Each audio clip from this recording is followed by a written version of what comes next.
може, батенька. Ти си клон. Ти си палячо. Не дава да литаш празни консервени кутии, защото се вдига шум. Речеш ни, смущаваш ни. И ние имаме власт да ти забраним и го изгониха. А за къде си без мен? Аз с моя прочутка. Добре, няма рече. Няма.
Искате да бягате, а? Чакайте!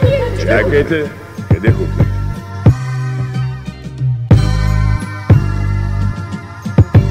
Чичо, продавате ли пищови? Айде сега марш да ви няма.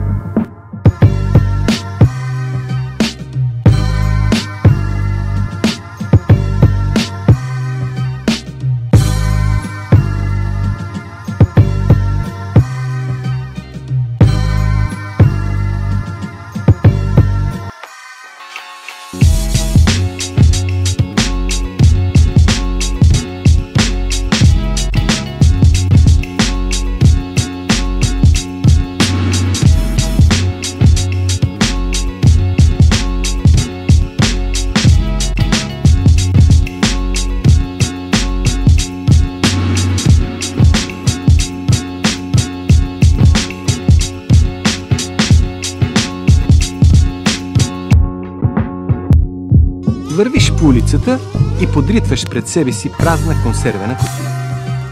Тя дрънчи и трещи, а хората се извръщат и те гледат злобно. Сериозен гражданин с черен костюм. А не от тия с белите престилки. Ти също се спираш, слагаш ръце в джобовете и го гледаш внимателно. Ще спорим, да? Гражданинът трепва, изплашва се. Ами ако от уния откачените хулигани, които само това чакат, да ги подхванеш и боят е готов. И отминава пъзлето му с пъзло, а ти продължаваш да стоиш с ръце в джобовете и го гледаш в гърба. Сетно отново ритваш кутията и тя с трясък затрополява по тротуара, като подплашва. А кучета и котки може! Една празна консервена кутия. Какво има в нея? Нищо и половина. Но я да видим кой може да върви по улицата след нея и да си я рита. Замисли се само малко и ще видиш колко е трудно да се постигне това великолепие. Да си вървиш по улицата и да си риташ празна консервена кутия. Оня с черния костюм, би ли могъл? Нали веднага ще засвирят линейки и ще го приберат. Как така? С черен костюм, а риташ празна консервена кутия. Значи си полудял.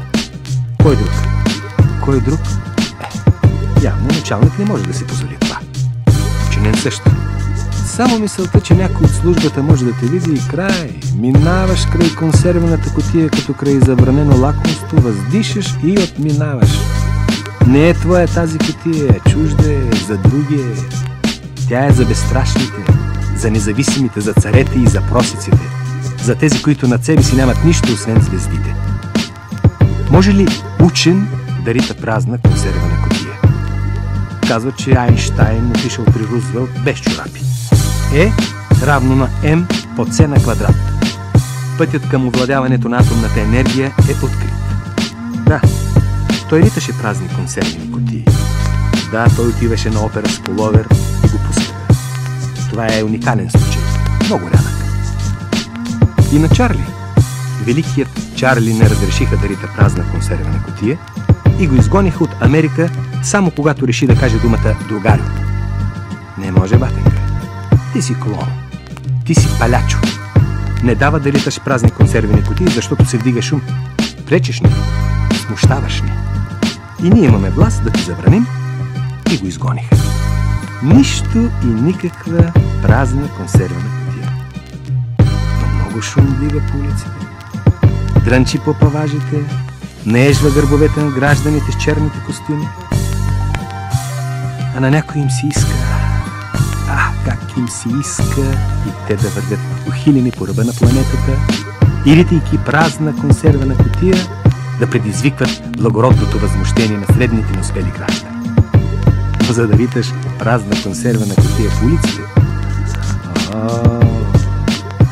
затова си иска да нямаш нито кола, нито вила, нито шкембе. Продайте благополучията си и заповядайте. Ето я. Кутията стои на средата на улицата. Ама не. Въздъхват хорицата, гледат печално халищата си, скъпите мебели, финтифлюшките, снапорийките си и махат с глава. Не е за нас тази кутия. Много скъпо излиза едно нищо и никакво ритане. Ей, провиква си. Ей, вие от прозорците. Елате да си бием дусни с празната консервена кутия. Насам. И в същия миг се чува трясък. Ужасени завистниците трясват прозорците, спускат завесите, за да не разбере никой, че дори за миг им е хрумнало да ритат празни консервени кутии по улиците. И ти оставаш сам, мой човек.